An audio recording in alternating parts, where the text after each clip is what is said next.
আজকে বন্ধুরা দেখো কাঁচকলা আলু সিদ্ধ করেছি।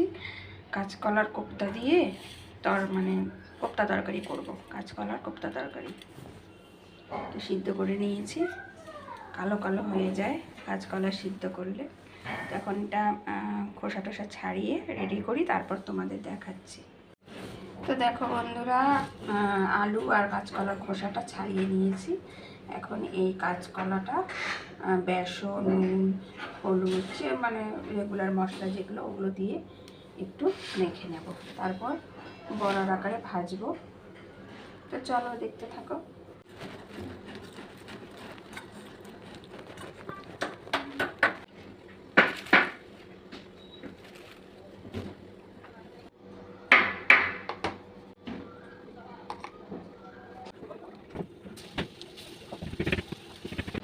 তো বন্ধুরা, এই যে কাঁচকলার কোপ্তাগুলো এখন ভেজে নিচ্ছি, এরকম করে বড়ার মতো ভেজে নিচ্ছি।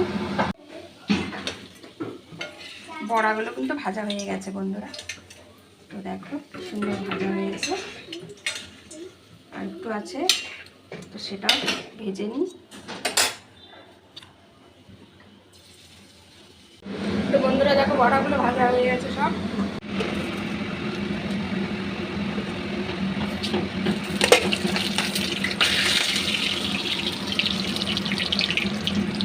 এখানে সব মশলা নিয়ে নিয়েছে, আদা বাটা, জিরে বাটা, লঙ্কার গুঁড়ো, জিরের গুঁড়ো, হলুদ সব রয়েছে।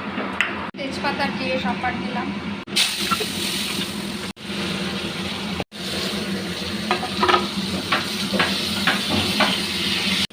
তো আলুগুলো দিয়ে এখন মশলা দিয়ে ভালো করে কষাচ্ছি, তারপর একটু জল দিয়ে এই যে কোপ্তাগুলো দিয়ে দেবো, কাঁচকলার কোপ্তাগুলো দিয়ে দেবো।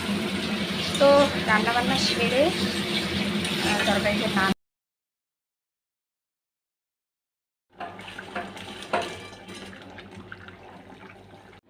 তো বন্ধুরা দেখো তরকারিটা আমার হয়ে গেল, নামিয়ে নিয়েছি। আর এই মুহূর্তে একটু ঘি দেব,